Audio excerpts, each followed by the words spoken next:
Olá, estudantes, nós estamos indo para a nossa última semana da disciplina Organização e Manutenção de Computadores. Vou dividir em duas videoaulas para não ficar muito cansativo, tá? Essa semana a gente vai falar sobre entradas, saídas, vamos recapitular um pouco da CPU, o que a CPU faz, memórias, unidades de medidas. Então, nós vamos aprofundar um pouquinho mais de organização 1, para a gente chegar em organização 2 um pouco mais aptos aí, conhecendo a arquitetura de computadores, tá bom? Então, como eu falei, a gente vai olhar um pouquinho mais a fundo a parte de componentes, que é de processador. Então, vamos falar um pouquinho mais de unidade de controle, registradores, a ULA, lembra que a gente falou nas aulas anteriores. Memória, então tem a parte de sistema de armazenamento de informações e a parte também de onde faz o ciclo desses dados atingirem uma velocidade de transmissão aí dentro da CPU, tá? Então, a gente tem dois tipos de memória de armazenamento e a memória em si que faz essa transmissão de informações aí na CPU. E os dispositivos de entrada e saída, que a gente vai iniciar nessa aula e faremos a finalização na próxima. Então, as representações de informações da informática é em bit e byte, e aí nós temos as unidades medidas que vai aumentando, né, mega, quilo, que eu vou falar depois. E temos os sistemas de numeração que são conhecidos nos computadores, que é o binário, que eu já tinha falado, lembra lá usando o osciloscópio, que ele mostra o sinal baixo e alto, sendo o sinal baixo é o binário 0 e o alto o binário 1. E temos o nosso que nós conhecemos, que é o sistema decimal.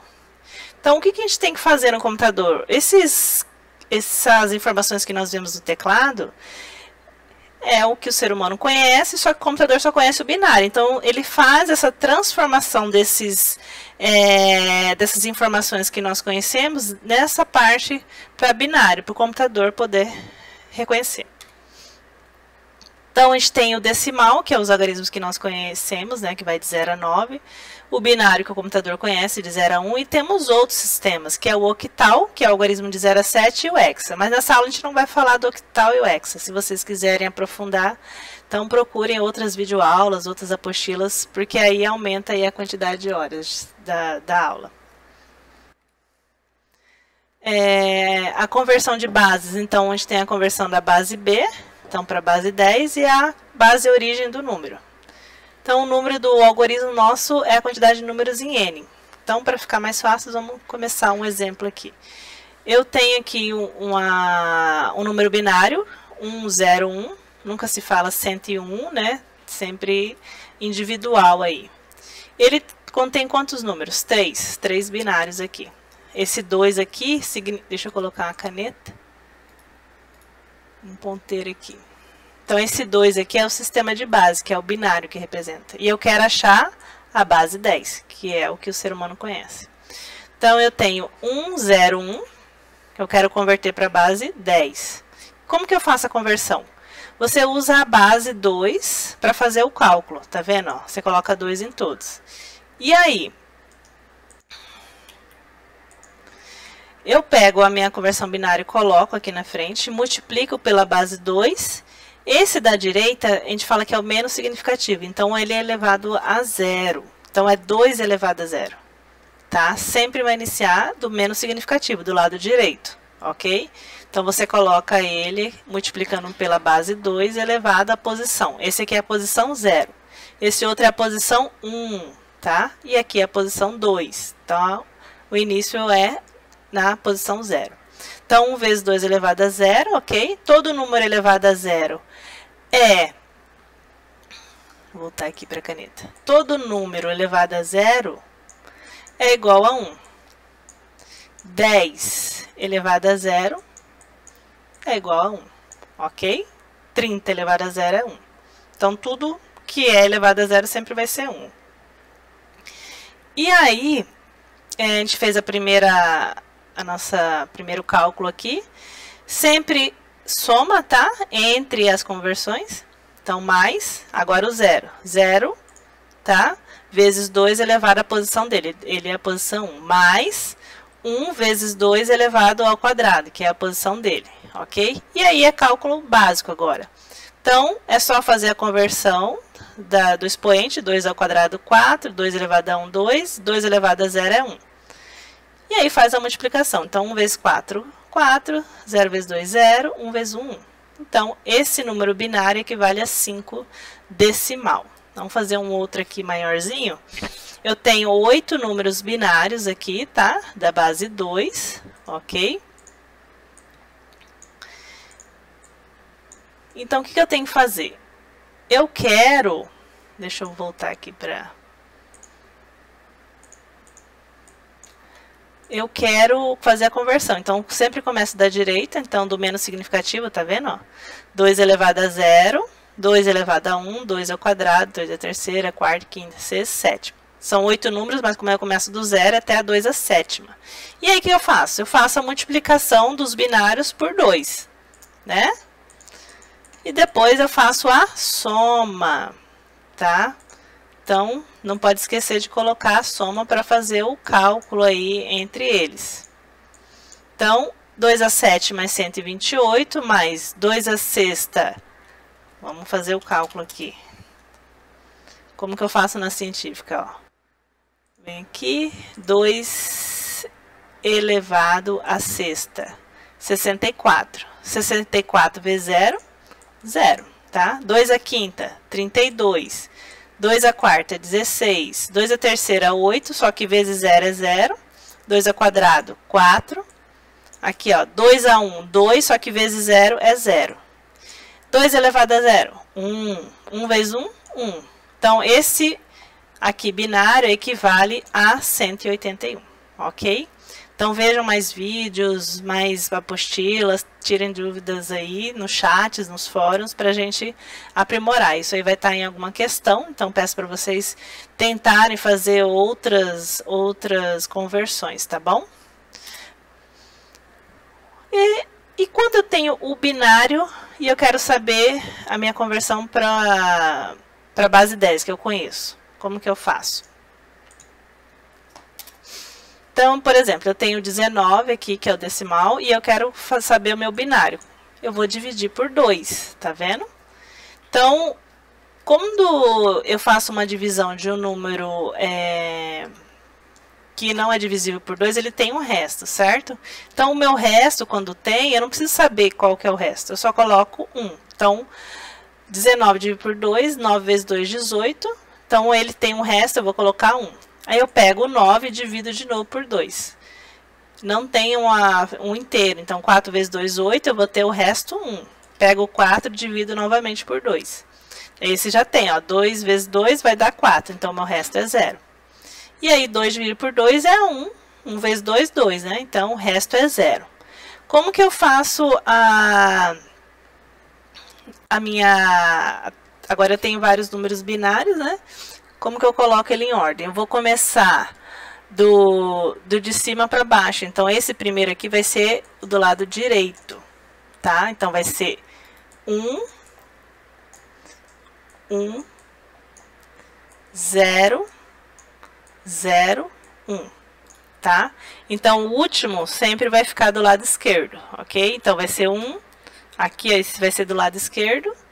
E aí você pode tanto começar pelo lado esquerdo e direito, mas lembrando que o menos significativo, esse aqui é o 2 elevado a 0, né? Esse primeiro que você achou aqui, ele vai ficar do lado direito, ok? Vamos ver outro aqui. Então, a conversão. Eu tenho o número 59 e eu quero achar o binário. Eu faço a divisão por 2, tá vendo? Ó, 59 dividido por 2 vai dar 29. Eu tenho um resto, então vai ser 1. 29 dividido por 2, 14. Resto 1. 14 dividido por 2, esse já tem o valor, então o resto é 0. 7 dividido por 2, esse é ímpar. Então 3 vezes 2, 6. Resto 1. 3 dividido por 2, 1 vezes 2, 1. Né? E aí eu tenho o resto, então sobrou 1. E aí, 1 dividido por 2, e aqui o meu, quando eu chego aqui no final 1, sempre ele vai ter eu não vou ter mais como fazer essa divisão, que o 1 é menor que 2, então ele vai parar aqui, tá? A divisão. E aí o meu binário vai ser como? Vai ser 111011, tá? Então, eu tenho aqui a minha conversão pro binário, só que eu posso fazer de uma forma diferente. Lembra que essa primeira posição aqui é o 2 elevado a 0? Tá? Eu posso fazer o 2 elevado a 0, 2 elevado a 1, 2 elevado a 2, até a 2 à quinta aqui, nesse caso, tá? Então, eu vou colocar, para eu achar o 59 para o binário, então, 32 é menor que 59? É. Então, eu vou colocar o número 1 aqui, tá? 16 mais 32 dá quanto? Vai dar 48. 48 é menor que 59? Sim. Então, eu coloco 1 aqui.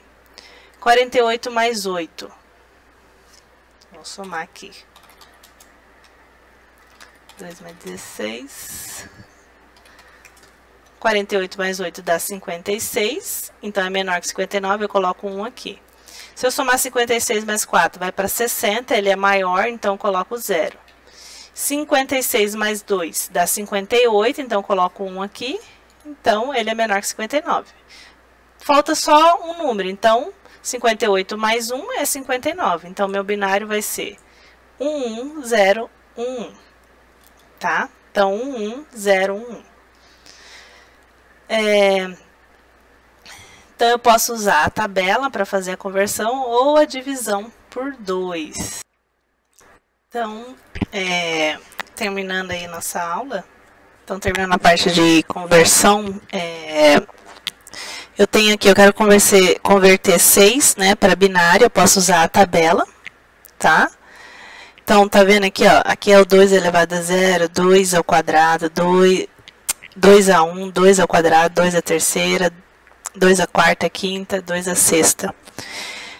E aí, fazendo o cálculo, né, 2 elevado a 0 é 1, 2 elevado a 1 é 2, 2 ao quadrado é 4, tá bom? Aí você faz a conversão.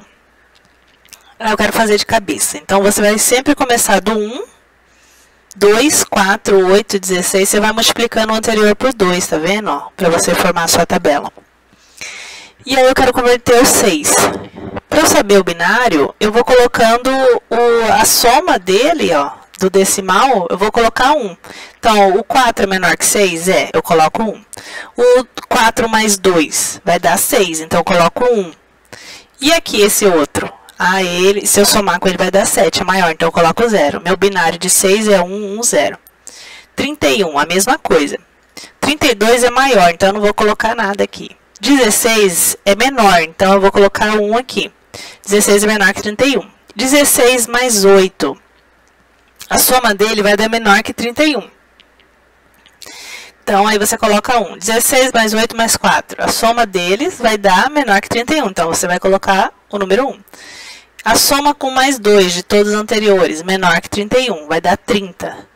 Então, se eu colocar 1 aqui, então vai somar tudo 31. Então, essa é a minha conversão do binário, tá? 97, a mesma coisa. 64 é menor que 97, então você vai colocar o número 1 aqui.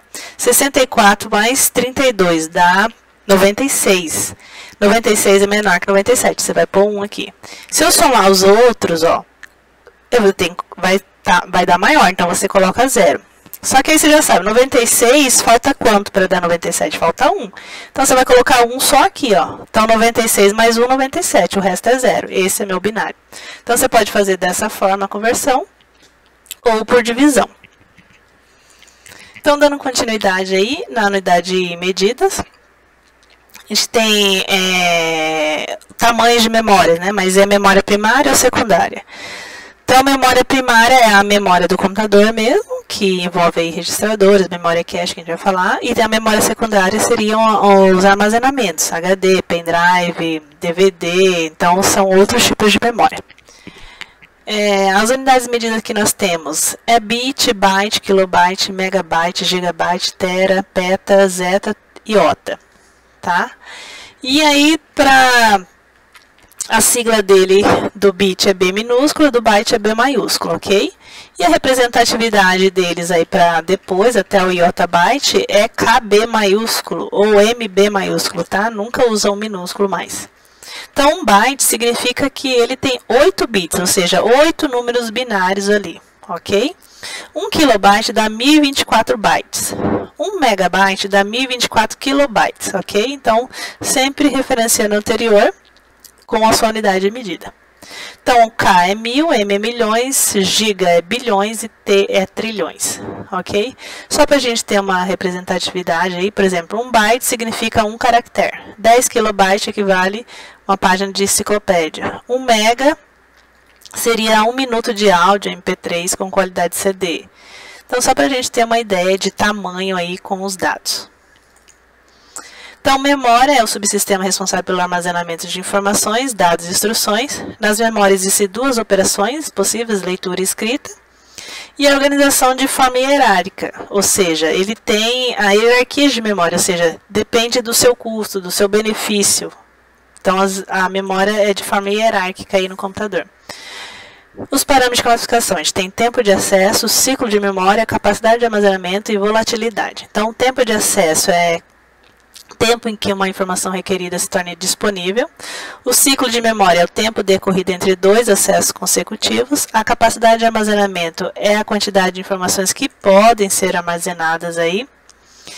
E a volatilidade é quando, por exemplo, você desliga aí o computador, você perde os seus dados de Word, Excel? Não. Então, ele é não volátil, ou seja, ele não perde aí as informações. Agora, se tem alguma coisa rodando na memória primária, ele já perde, tá? Então, os parâmetros de classificação. Tecnologia de fabricação seriam por meios magnéticos, HD, disquetes, meios semicondutores. É o tipo de RAM, caches e meios óticos, que seriam CD. Eu tenho temporariedade e custo. Os registradores é um tipo de memória localizado no processador.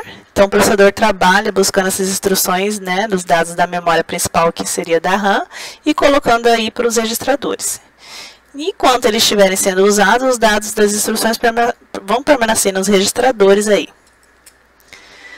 O tempo de acesso do registrador é reduzido, ele tem pouco espaço de armazenamento. Então, ele não serve para armazenar, ele só serve para transferir as informações aí. Ele é um valor muito alto, um custo muito alto. Então, os registradores, ele tem menor capacidade, mas ele tem uma alta capacidade de velocidade. Então, ele é mais custoso em relação a isso. Ele é volátil, ou seja, quando desliga ele da energia, ele perde seus dados. Eles são divididos em registradores de propósito geral e específico. Eu tenho a memória cache, que é o meio intermediário de armazenamento entre o processador e a memória RAM. O tempo de acesso dele é bem mais curto do que eu acessar direto a RAM, então ele está entre as duas aí. Então, se eu quero uma informação mais rápido, o processador vai procurar na RAM para mim. Seu objetivo é minimizar os efeitos da diferença da velocidade entre o processador e a memória principal. Toda a busca de instruções do processador é feita inicialmente na cache, tá? Ele é volátil, ou seja, se não tem energia ele não funciona, ele perde todas as informações, só que ele tem uma capacidade de armazenamento bem maior que o registrador. A memória RAM. A memória RAM deu-se a partir do início da máquina de von Neumann, o meio para qual os dados de instruções de um programa devem ser carregados antes dessa execução. Então, antes de ele aparecer na tela para você, ele é carregado na memória RAM. Eles são mais lentos que a cache, porém bem maiores e mais baratas. Se você quer saber mais sobre a máquina de von Neumann, acessa mais uma videoaula para aprofundar seus conhecimentos. A memória secundária seria onde é feito o armazenamento dos seus dados, né? Que você trabalha no Word, no Excel, PDFs, vídeos.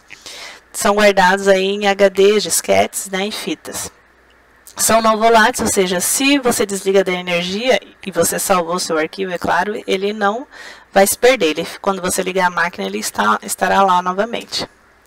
A memória principal, então todos os programas a serem executados pela CPU são carregados nessa memória principal. Ele tem a parte das palavras, que são as unidades que devem se representar um dado instrução, e tem as células, que são os grupos de bits dele que identifica os endereços aí que são acessados na memória. Tem 2 operações na memória principal, ele pode ler e escrever.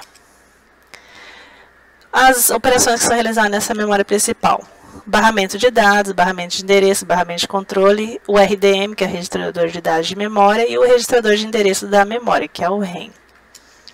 Tecnologias da memória principal: eu tenho a DRAM, a ROM, a PROM, a EPROM, que são apagáveis através de ultravioleta, ou seja, você só consegue apagar as informações através de um equipamento específico. E a EPROM, que pode ser apagada aí pela CPU, seus dados. A memória cache, então a grande diferença dela é a velocidade entre a CPU e a memória principal, tá? O conceito de localidade dela seria temporal e espacial.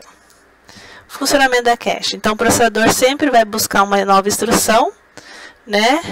Ele vai tentar buscar na cache antes de ir na memória principal.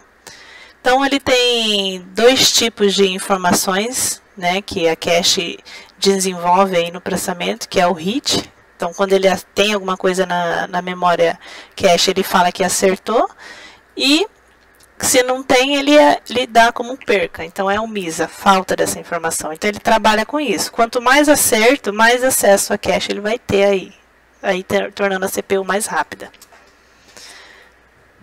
O que influencia na memória da cache, né?